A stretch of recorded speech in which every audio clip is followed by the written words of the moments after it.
And welcome back to the Hub of Junior Golf Podcast. I'm Ryan Burr, joined as always by the founder of the Junior Golf Hub, Roger Nick. Roger, Florida Swing underway on the PGA Tour. College golf is absolutely everyone now is in the thick of their spring season. Certainly trying to ramp up the rankings, certainly trying to prepare for these conference championships and then beyond. So as far as college golf and the PGA Tour, it's good to actually see some warm weather on the PGA Tour and certainly the LPGA Tour across the pond. But golf really in a good spot in the month of March. And, of course, I think we know there's a little event coming up next month that carries some weight around the world, both for the ladies and the men. So golf in a pretty good spot right now, all things considered. It does appear. Curious quickly for your take on what you think is going to happen here with the PGA Tour, with these investors they're getting, and ultimately, how do you think this affects the for-profit venture? Ooh, wow, loaded. Lots of great golf, Ryan. Let's start off with that. Lots of great golf. Wow, that's a big question. From what you can tell and what you read, it's really interesting how the PGA Tour has kind of cooled their jets a little bit on how this partnership is, or what the partnership is going to look like, because now they've just brought in this nice $3 billion, I should say. Yeah. So do they need the PIF money or live money in this relationship? But listening to the players, I think it's very interesting. You hear the players having a different conversation now about, how they want to play and how they want to see the best players rise to the top and play against the best players, whether you're on live or on the Tour. I think guys recognize the best players are still the best players, right? Yeah. And live golf, these guys are still putting the effort in to be the best golfers they can be and put on the best product they can. Because ultimately, I think, as you've heard from so many of them, playing in the majors matter, and they want to get there. I mean, these guys are playing like they did in the minor leagues, if you will, going to Asia, trying to get ranking points, trying to, going different places and playing really kind of absurd schedules just to get some world ranking points. So it matters, right? At the end of the day, it does matter, and you love seeing that. I do think it's spreading the game globally. I think the PGA Tour has to realize that this is a global game now. This isn't just the PGA Tour, just domestic game. There's a lot of people that want to, participate. No doubt about it. And with that, we welcome in our guest this week to the Hub of Junior Golf Podcast, Tomas Adalsteinsson from Williams College, the women's coach there, one of the best absolute D3 programs in the country. Coach, thanks so much for joining us. Give us a little update here on the team. Certainly, weather has been promising into the spring, probably getting more action in than some years. Where are you guys with the team? How's practice? What's the event schedule look like? Yeah, just want to start off saying thank you for having me, inviting me on. Really appreciate it. We've been practicing mostly indoors now for the past a few weeks. Just working on like specific areas of our game. I think one of the beauties of having been born and raised in Iceland and having built my golf career up there, I have a lot of experience with colder climates and indoor practices and how to kind of develop your game in that kind of a setting. And so I feel good where we're at right now. We're not at the peak of our game, but we are where we should be at this point of the season. We still have several weeks, and we haven't even gotten into tournament play yet. In 2 weeks, we will head down. In a week, we'll head down to Sea Island, Georgia, for a few days of practice and qualifying, and then we will do a little island hopping, and we'll switch over to Jekyll Island for the Jekyll Island Invitational, the 3-day tournament there. So we'll spend about 10 days during our spring break down south, and then we'll come back up here for our sort of Northeast schedule, 2 tournaments up here in the Northeast, getting ready for the conference championship that we're hosting May 4th and 5th at Taconic. Yeah. Awesome. Hey, Thomas, I was looking at the schedule there, and as you know, or maybe not know, that Ryan and I have a lot of college programs on the show here. So we're honored that you take the time out and be here. But I was looking at the schedule, and I've looked at several school schedules, and I noticed that they end at their conference championship, but you don't. I noticed that you have the NCAAs on your schedule. Tell us a little bit about, is that a mind thing for your players? Is it a mindset that you're trying to establish there for the team? What's that all about? Yeah, I often don't want to read too much into just trying to get things on the calendar and manage our time. To be honest, like we weren't able to qualify for the national championship as a team last year, but that's still always on there. I want our players to schedule themselves and manage their time, expecting to be play at that time of year. Often it is either during our last week of classes or during the finals week. So that is a lot to juggle for the student athletes. So I just don't want them to be ready. That's part of the schedule, and that's what our goal is to be there every year. And historically, if we look years back, that's what we've always qualified for the national championship. Not only that, we've both won it as a program and placed in the top 5 most years. If we can go several years back, that's been the reality. So it's, to be honest, more of a scheduling and a time management thing. But also our language. We're really clear. Like, that's our goal. Our goal is to go into every tournament to win it, and that includes the national championship. That's really simple. That's not what we stay fixated on. We try to stay present and focus on the process each day, each week, and the things that we're working on. And we know if we take care of that, the results will take care of themselves. We've seen that. That's been the process of our program going years back. So I certainly hope that that's where we'll be in middle or end of May, and that's our goal. Coach, let's get this obviously the Hub of Junior Golf Podcast, fastest growing golf podcast in the country. Certainly, we have an incredible database of junior golfers. They all want to play on the LPGA and PGA Tour. They all want to go to Stanford. I don't think all 7,000 of them can go to Stanford, but you get the gist of what I'm saying. I would love, Coach, if you would take some time with us and give us a little education, if you will, on the recruiting process for you. Roger and I certainly know more than most as far about the high school athlete going into college, and just how fine of a line it is between D1, D2, D3, and AIA. Certainly there are players at all 4 levels that could play at the highest level if they chose to. And certainly there are players at Division I that maybe for whatever reason could barely play at all 4 levels. So we understand there's a fine line. We also understand that there is I don't want to use the word stigma, but there is a goal that everyone thinks D1 is the holy grail. And obviously the 3 of us understand that there are plenty of D1 programs that would finish last in your conference. Like, that's just the reality of golf. So as we try to educate our families, as we try to educate the junior golfers, let's just start with D1 is not the holy grail. There is great golf being played at every level. And I'm curious, first and foremost, how you actually start your process. The first day you start thinking about recruiting that next class, what is your process from A to Z to identify players that would be a great fit at Williams College and want to win a national championship? Yeah, I think there's a lot there and a lot of different directions we can take it. So I appreciate that. I think each division needs a level of the game. It has its merits. And I think it's important to understand that I always believe that there's a program out there at any level for everyone. You can get somewhere and play somewhere. It's really about what are your priorities? What are you looking to get out of your college experience? When I'm out there, whether it's watching tournaments, working camps, responding to emails and watching swing videos and all that, it's really trying to figure out, okay, what is this player, and in my conversations, with parents as well, what is this player looking to get out of their college experience?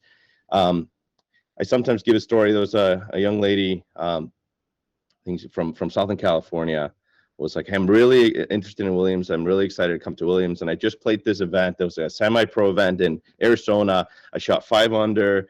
I finished like 5th among these like top amateur D1 players. And said, I was like, okay, like what are your goals here after college? He's like, I think I really want to use college to kind of grow my game and then turn pro.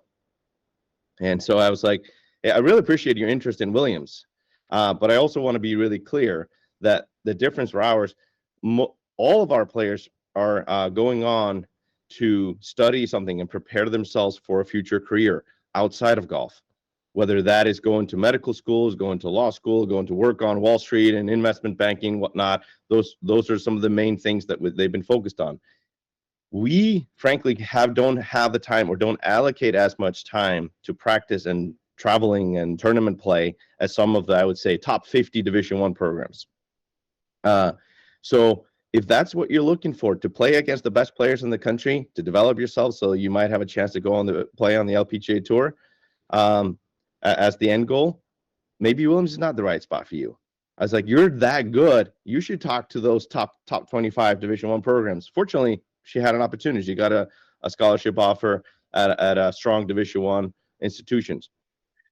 And then I talked on the flip side with some the recruits that I'm most in communication with, where they're like, okay, yeah, I really want to play competitive golf for 4 years, continue to grow my game, get better, hopefully win a national title at that level.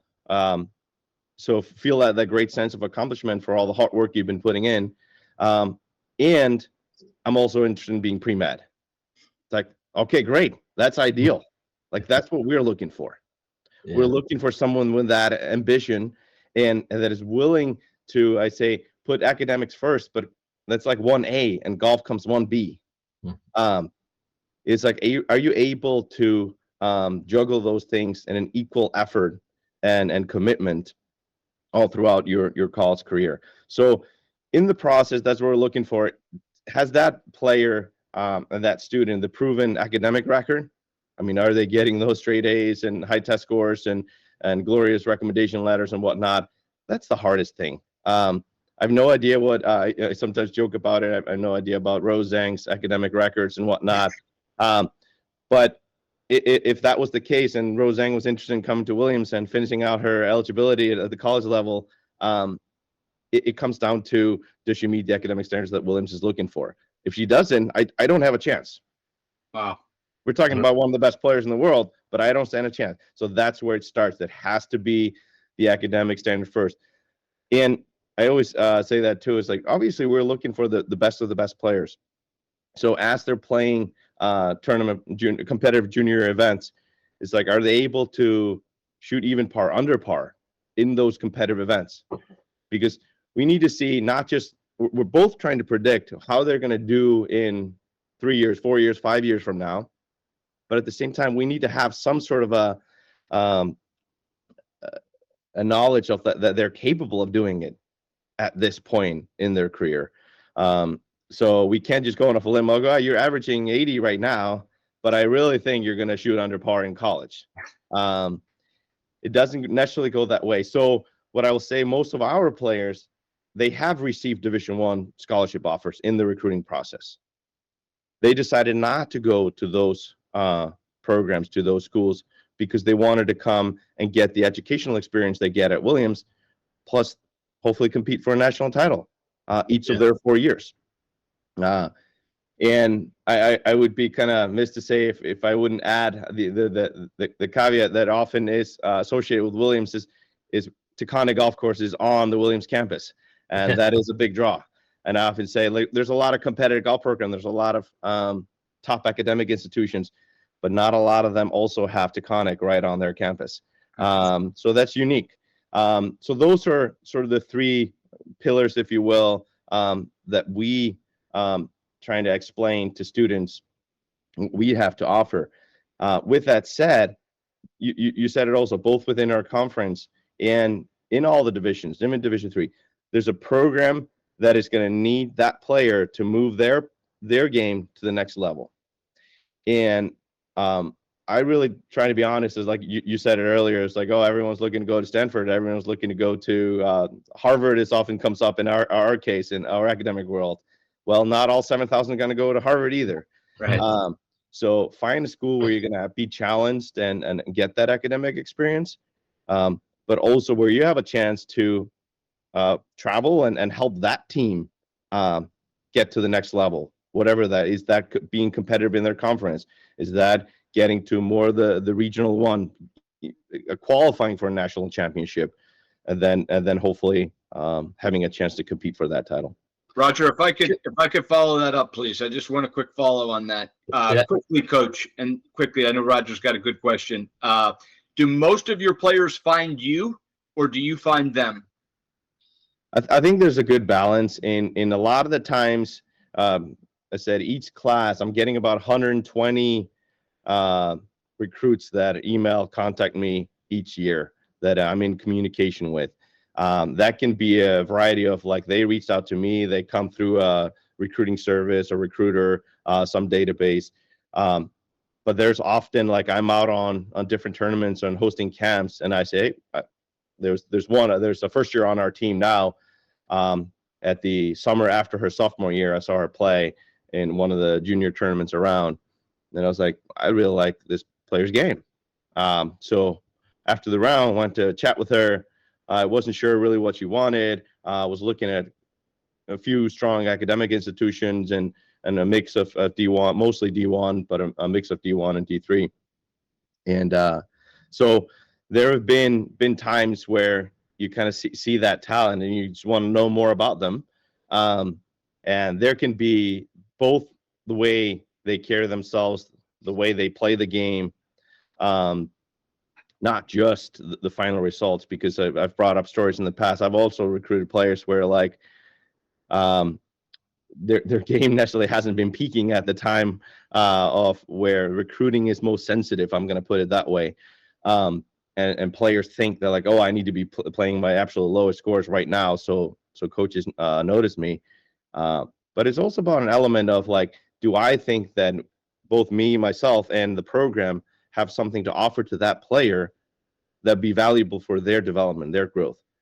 And I try to be honest. Sometimes there's a player's like, I don't think we can help you here. There's a program somewhere else that might be helping in that. But then there'll be another player's like, you're not there, but I see it. And I know that once you're here, we can help you with certain aspects of your game that will bring your game to that next level. Yeah, Coach. I think one of the things that we hear quite often is, between the different levels, right? So D1, there's this idea that, boy, that's the strongest and most competitive golf that's out there. And then we got D2 that, well, not many people talk about D2. And then there's the D3. Well, I want to go somewhere that's a good academic school and it's not so rigorous when it comes to the golf experience, right?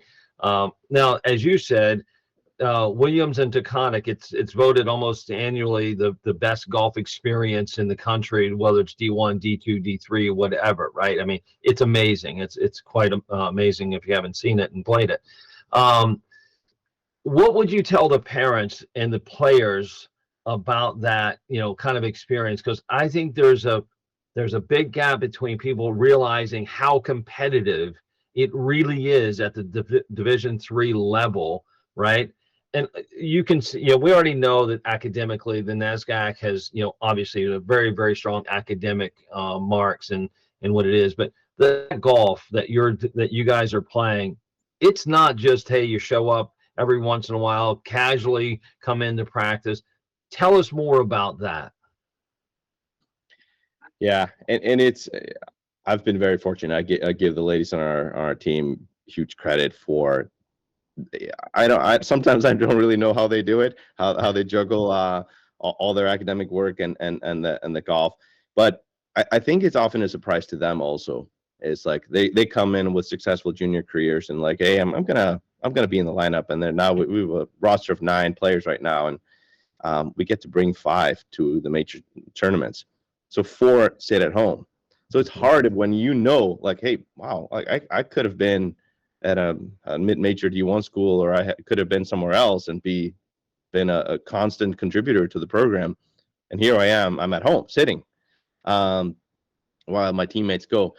So what we try to instill as well is, like, the more depth we have, the better talent across the all 9 spots we have, that's going to help everyone. The 7th, 8th, 9th player, the better they are, that is only going to challenge and push the others above them to be better. So it is, you have to have that. We talk about one of the core values or characteristics of our teams is like the competitiveness. You have to have competitiveness, but that doesn't mean I want someone else on my team to do worse. I want my teammate to do well, but I want to trying to do a little bit better. And if we can establish that as a culture of our program, that continues to elevate everyone around us. It is, I mean, you should see our qualifying scores, and then you can see our tournament scores. But now they continue to get lower and lower, and it's like you really have to be shooting around par, if not under par, to be in that lineup. And sometimes, like, okay, you have a round of 3-4 over, it's like you're not making the trip that time. I do want to acknowledge, I mean, right now being one of the top programs in Division 3, that's not everywhere. So it's like, but it has become sort of the norm in our program. And you have to be pretty intentional about what you're working on in your game, what your strengths are. I would say we have a strength-based development. So it's like you have to continue to work on, if you're a long hitter, continue to work on your distance. If you're a good putter, continue to work on your putting, because that really is going to separate you from the field. But at the same time, we have to, like I talk about effectiveness and efficiency. We have more limited time. Like we have to get the same, if not more, work done in 2 hours, what other programs might have 4 hours to do, 3 to 4 hours. So it's like doing a proper evaluations of the players, physically, mentally, technically, tactically, and being able to then isolate that down to 1 or 2 things. Okay, if we really get good at these 1 or 2 things, that's gonna just make your game a little bit better, but that's gonna make all the difference. It's those marginal gains. If we make it that 1% better, like we start to see separation, both in the individually and definitely once we sum it all up, it's going to be for the team as a whole. All right, Coach, let's go with my name is Susie from Virginia. I want to be pre-med. I love everything that Williams College has. I think it's a perfect fit for me. I've been playing junior golf since I'm 12. I love golf, but it doesn't define me. How good at golf do I need to be to have a chance? Academically, I know I can do it at Williams, but as you said, there's only 9 spots. Girls are shooting under par to even have a chance to go on the trip. If I'm in high school and Williams is my spot and I know that's the right fit, how good do I have to be? So I'll answer this. Hopefully the best of the best, as best as you can be. The new norm has become you have to be able to show that you're capable of shooting even par or under par golf in competitive junior events, not high school matches, not at your club championship, in competitive junior events. So that has become the norm. And I'm personally not really into scoring averages because sometimes I get that. I was like, oh, I'm averaging 77. So, okay, what does that really mean? So I go to a tournament and see someone who shoots 77, 77 in a 36-hole event. Then I see another player shot 72, 82. I'm more likely to lean towards the 72, 82 because I know that player's capable of going low, shooting those scores that we're going to need at the college level. I don't know if the player that just always is that it hovers in that 77 range, if she has, then it's important to go see that player, start to see what is her game made out of, like what is causing her to lose shots, where she make up shots, and that's where it gets like, okay, she might be hovering around that, but man, if she just got her driver in play a little bit more often, her score is going to drop really quickly. But if she's like, wow, she's making a long putts to stay in that 76 to 78 range and draining them, and that has like she's holding on to that, unlikely that we're going to be able to add a whole lot to that player's game to see her scores drop drastically. So that's where I'm looking for when I go out seeing those players. Are they capable of what is it in there? What's their skill set that allows them to shoot those scores? Great answer. hopefully that answered your question. Yeah, no, great answer. No, that's a great answer. And you mentioned earlier about assessing the game. I mean, obviously that's just near and dear to my heart. I love when I hear coaches talking about assessing the mental game, assessing their technical and tactical stuff, right? I mean, at the end of the day, it's not about how it looks. It's about, do you have the skills to get it done? And it sounds as though you've found something in your metrics, if you will, to be able to kind of identify that. We've talked about our player development index, and that's something that's becoming more prominent for coaches to use to identify talent. And it sounds as though you've kind of recognized that as well. Tell us a little bit more about that.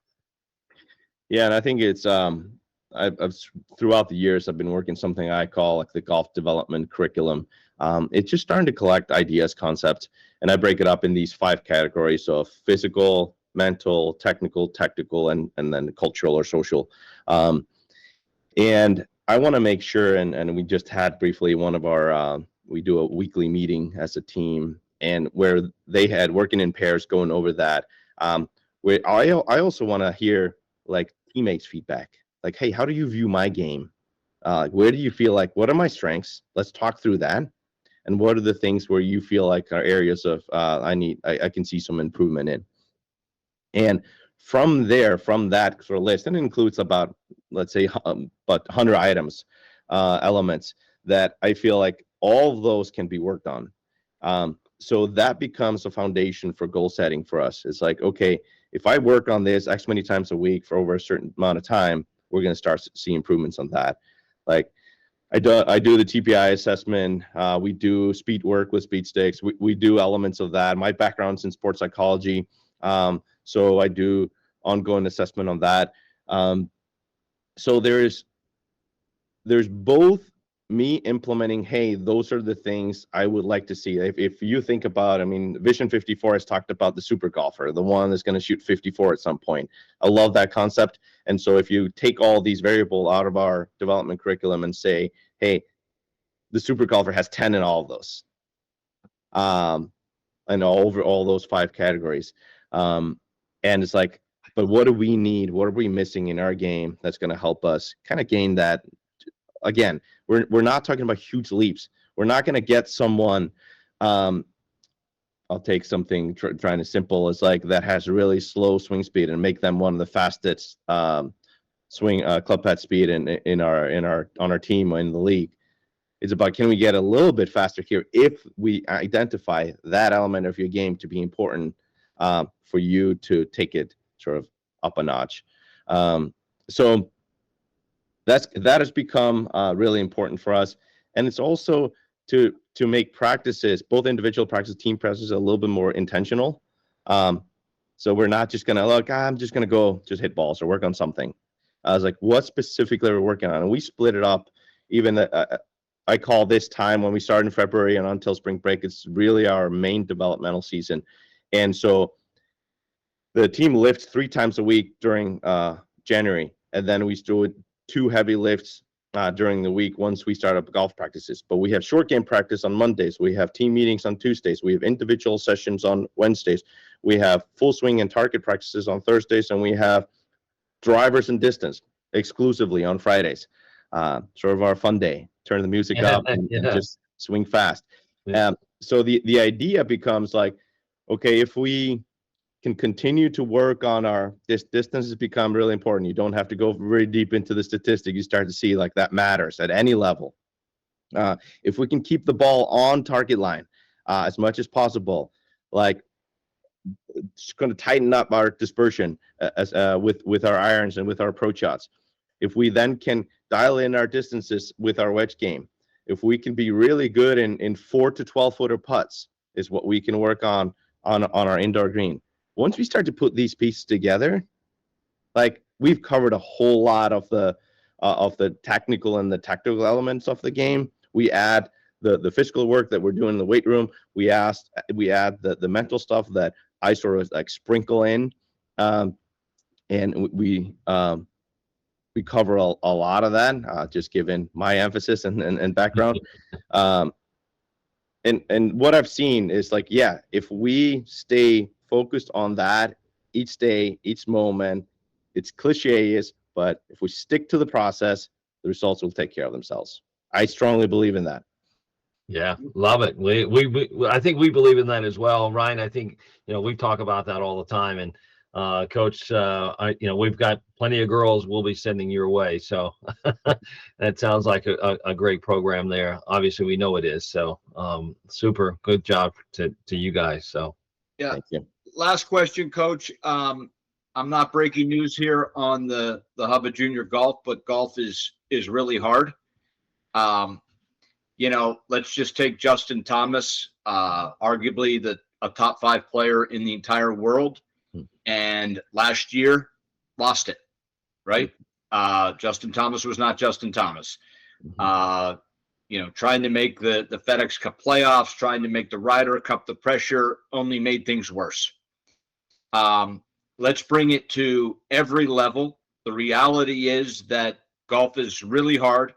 You can go through time. Tiger, the best ever, all the way down. There are times when, Tiger went through the chipping yips, right? Like there were events where he could not chip. Obviously, he worked through it. You talk a lot about the mental game. When you get a player that is here and for whatever reason, they're going the wrong way. You talked about, always improving, but that's just not always the case. Sometimes, for whatever it is, there is they're degressing and putting more and more and more pressure because you said you don't want to be one of the 4 left at home, and things just seem to be getting worse and worse. But the talent's there, and the want's there. I think this is great for our parents and players that listen and watch the podcast is, that's going to happen probably just about every single person. At some point in golf, there's going to be bad. That's just the game's so hard. How do you work through that with your players? There's a few things that come to mind. I am also a really big believer in rest and recovery. I think everyone wants to work their way through it, put more work in, work harder to kind of, okay, I'm seeing my game dip. As there's a natural progression to, and so I can go many different directions. I'll briefly touch on periodization. So if you're thinking about, there's a certain time of each season segment of weeks that you want to be peaking at. So, okay, you're going to have a peak, but what's going to happen after you peak? There's going to be a drop. That's inevitably going to happen. And so it's equally important how you build up to that peak as how do you deal with when your game starts to come down. So it's really important to be intentional about your rest and recovery and how you time that. And if you think about the annual setup of the year, I also think is really important for these ladies in our program and golfers in general to think about when I'm going to take like a few weeks off, not a week here and there. When am I going to check out?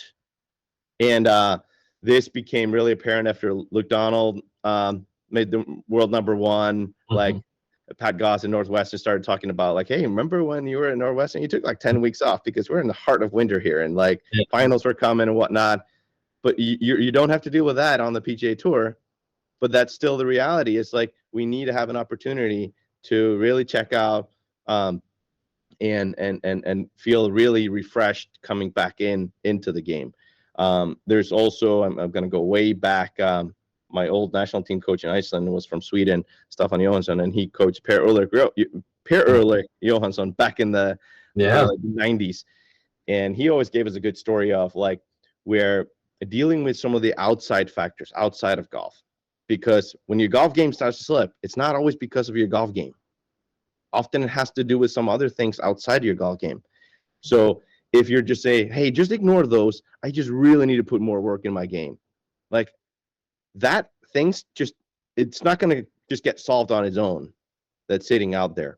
So whether that is like, oh, I just need to spend more time with my family or like my friends, or I really need to pay my bills, or like I haven't really cleaned my house for quite some time, or like there's some challenges, some stressors outside of the golf game that are coming up.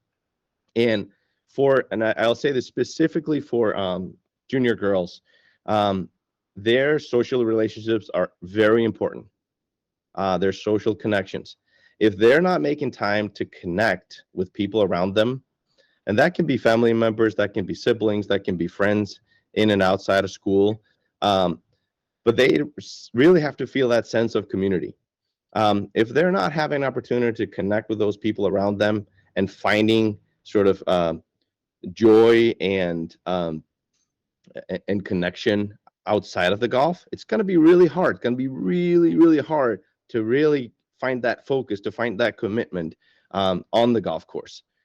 And I see that a lot when it's like they get so fixated on the results. And when we deal with a lot of perfectionists, like they've always done everything perfect. They've all perfect grades, perfect golf game. Is like, I joke about it. There's a reason one of the most sold books in golf is not a game of perfect. That's the title.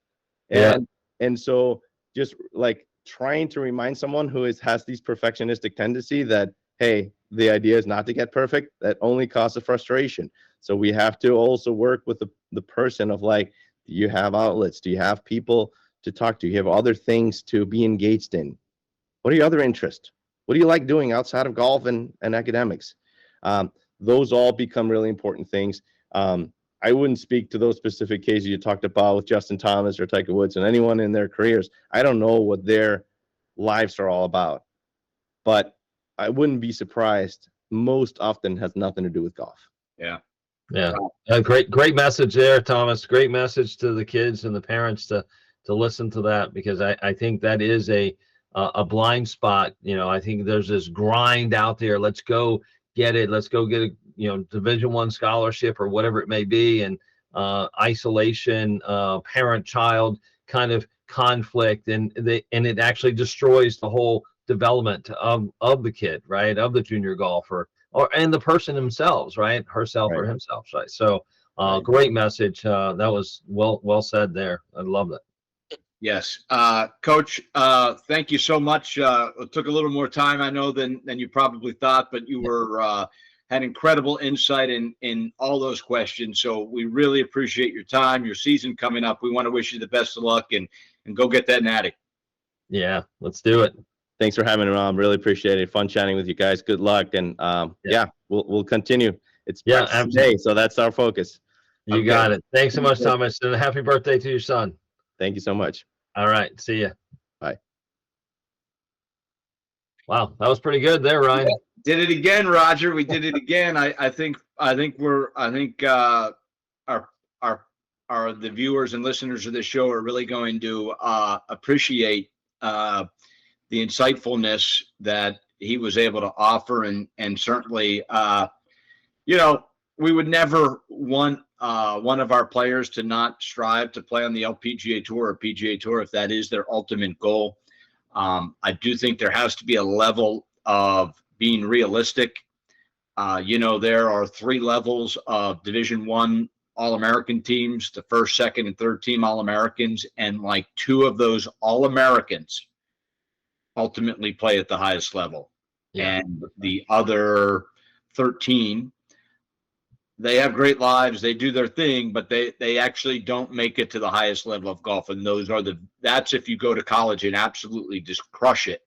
It's still that hard to make it to the highest level. So to hear him talk and to actually tell a great player that that's their goal, that maybe this isn't the right fit, boy, that takes a lot as a coach, to be able to have the ability and confidence to be able to tell someone, well, maybe this isn't the best place for you. If that's really your goal, that's not necessarily what we're all about. I mean, I thought he was a fantastic guest. Yeah, no doubt. And great messages. I mean, think about the messages he just delivered. They need to hear that. I mean, the parents need to hear that. The kids need to hear that. It's not all about golf. Know when to take the breaks, know what to work on, be intentional, right? I mean, all the things that, I know you and I discuss all the time about, a player or what needs to happen. And I think that gets lost a lot in this whole landscape of like striving to be the best. And, I'll be honest too. I sit here every week on this podcast and I'm like, I made that mistake. I made that mistake. So we get it. We get being a parent of a junior golfer isn't easy. Yeah. We get you you can get caught up in it. You want that ultimate goal, you want to be reached, but we also know that, you know, when you listen to people that aren't inside your bubble, that, you know, maybe pushing that hard is actually going to end up, you know, actually bringing your player down a little bit. So it's good insight there. Want to talk about a couple other things here. We haven't mentioned it, I don't think, in a couple podcasts, but junior golf is about to change thanks to the Junior Golf Hub ranking system. We know that is getting closer this spring. It will hit, I honestly believe, by this time next year. It will be used by every college in America. It'll be used by every parent and player in America. The ranking system is broke. We know that. We're fixing it. April 1. Right.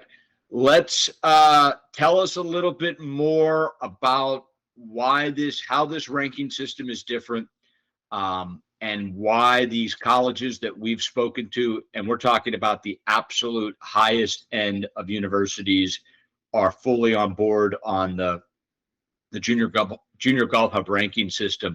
I know thousands of hours have gone into this, Roger. Just tell us a little bit about why it was needed and how much time has gone into coming up with these new metrics. Yeah, well, I mean, first and foremost, it's the hours put into this thing is just immeasurable. I mean, it's been years that we've been thinking about looking at it, trying to understand like what is actually happening, what's going on with the, you know, players and what happens within the rankings themselves, right? I mean, meaning that, you know, a kid gets a ranking and all of a sudden there's like this jostling between what do I do now, right? And then how do I identify that to the coach, and the coach identifies me. But then all of a sudden they play an event because it's in their hometown or local event, and their ranking drops, you know, dramatically, and now puts them out of purview of the school or the coach that who just recently, you know, in love with them, right? Yeah. So and that just started happening, and it is happening more and more and more, right? So the participation of competitive golf, as much as it is up in some ways, it's actually down in others, meaning there are a lot of players who are playing golf just for the rankings, not playing golf because they love the game.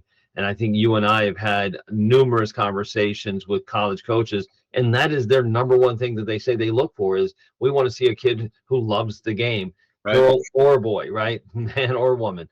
They don't want to just see someone just get a ranking and go, hey, now look at me and select me. So that's a part of it, right? So part of this is that we want not only to drive the players to be able to participate wherever they want to and whenever they want to, and not worry whether a tournament or a few tournaments are going to change or determine their outcome, if you will, from a recruiting standpoint, but just love to play the game because they love playing the game and they get an invitation to play somewhere. They shouldn't be shy about doing that and worried about whether it's going to affect their ranking or not. So that's a big part of it, right? So participation, playing golf. We want kids playing golf. We need to start looking at the development of players in a bigger scope versus this idea that rankings mean everything, right? So, and I think it's going to take a few years for people to realize that you'll end up where you need to be. And I think so far in our testing, no one's dropping out of their position, if you will, from a ranking standpoint by doing, you know, adding the participation, adding not strength of field necessarily, but strength of event. So we already know that there's events that are earmarked as invitationals or big events, the US Junior, the PGA Junior. Those events are going to be weighted in a way that everybody who participates gets noticed, right? Gets recognized by, you know, more points or the points where they finish within the field, not because somebody's not playing in the field that I'm going to get hurt by that, right? So, you know, the national champion, the MB3 national champion, you've got great players in that field. I shouldn't be hurt by playing in that event. So we recognize that. So we're looking at those strengths of the event, not strength of field necessarily, because you obviously it's going to be the strongest field if it's a earmarked event, just like the PGA Tour is doing with, you know, their elevated events. You know, you've got the best players in those elevated events, right? So I think we recognize that that's a better way to do it versus there are so many events across the globe that these juniors just can't play in all of them. So let's make sure that when they do play in the elevated event in their region, maybe locally, maybe nationally, maybe internationally, it's recognized, it's not hurting them, right? So that's a big part of this as well. And then clearly a winning finish top 10, that's all going to continue to be a part of the rankings. We have done some things where PDI is a part of it. We've kind of just, that's going to come later, but for the most part, it's really the big changes are going to be, the weighting of the events, not just the field, the participation, and then it's going to be, oh shoot, I'm going blank now, but and weather. So we're looking at conditions. So where you are in the globe. So we're looking, because that matters, right? So if I'm playing in sunny Florida or windy Dallas or crazy weather California or perfect weather California versus New England, right? Those are all considerations that we have to take into account. And based on that day, we're looking at, I know the differential is a part of it, but not everybody has a differential. We're playing golf courses are made up, right? They're not necessarily, the AJGA does a phenomenal job of creating their own rating for a golf course when they set it up. But then the other 99% of the tours don't do that, right? So it's just based off of the course rating and slope of a tee box. So we have to look at that and say, how do we actually try to minimize the difference there? And I think par relative to the tournament matters, right? So, and as Thomas just said, from the school, we're looking at players needing to shoot par or better, or, can they go par? Maybe they shoot 82, but they can shoot also 65 relative to par. That's what matters. That's where the golf course is, not rating necessarily, but really where par is. Wow. Incredibly exciting. As you said, this is going to be a bridge to even bigger and better in the future that ultimately works for the college coach too. The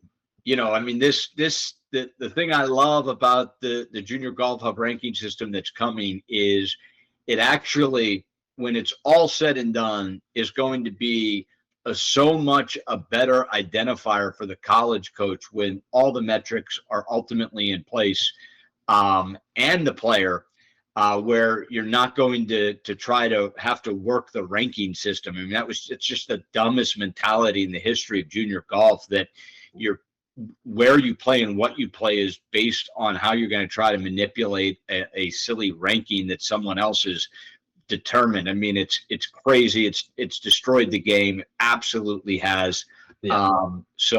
Man, let's let golf determine that, right? Let's let the golf determine, your development. I think that's really the mantra here for us, is just how do we actually let golf help the players get better, right? Well, we're getting closer to that. I just want to, at the tail end of this podcast, I want to remind all of our families that, juniorgolfhub.com, keep it close, keep it on.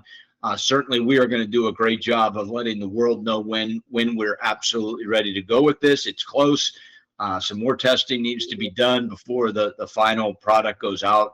We show it to the college coaches, get their feelings and their endorsements, and here we go. But congratulations on as you said, you can't even put a number on the amount of hours that have gone into this, but getting close. And certainly juniorgolfhub.com will keep you updated on all of that. So thank our guest today, Tomas Adalsteinsson, the head coach of the women's team at Williams College, our director and producer, Michael Nick. For Roger Nick, I'm Ryan Burr saying until next time, this has been the Hub of Junior Golf Podcast.